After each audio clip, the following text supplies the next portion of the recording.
তো hello guys, আমরা প্রায় সকলেই ইমো ইউজ করি।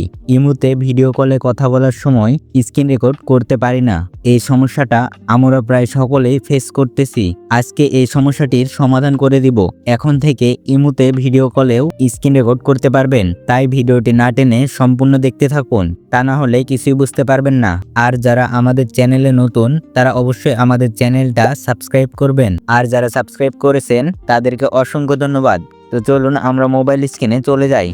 আমরা ইমোতে ভিডিও কল দিয়ে স্ক্রিন রেকর্ড করলে কল রিসিভ করার পর থেকে পুরো স্ক্রিন কালো হয়ে যায়।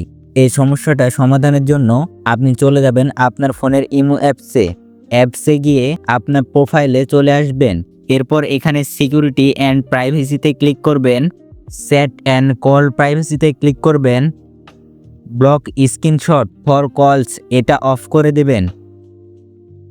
এবার আপনি যার ভিডিও কলটি স্ক্রিন রেকর্ড করতে চান তার ফোনের ইমো অ্যাপসে চলে যাবেন, প্রোফাইলে ক্লিক করবেন, সিকিউরিটি অ্যান্ড প্রাইভেসিতে চলে যাবেন, চ্যাট অ্যান্ড কল প্রাইভেসিতে চলে যাবেন, ব্লক স্ক্রিনশট ফর কলস এটা অফ করে দেবেন।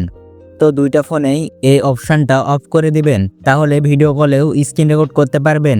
আমরা দেখে আসি স্ক্রিন রেকর্ড হচ্ছে কিনা। তো আপনারা দেখতে পাচ্ছেন স্ক্রিন রেকর্ড হচ্ছে। এইভাবে আপনারা ইমোতে ভিডিও কলেও স্ক্রিন রেকর্ড করতে পারবেন। ভিডিওটি থেকে নতুন কিছু শিখে থাকলে ভিডিওটিতে অবশ্যই একটা লাইক দিবেন আর আপনাদের বন্ধুদের মধ্যে শেয়ার করে দিবেন। ধন্যবাদ।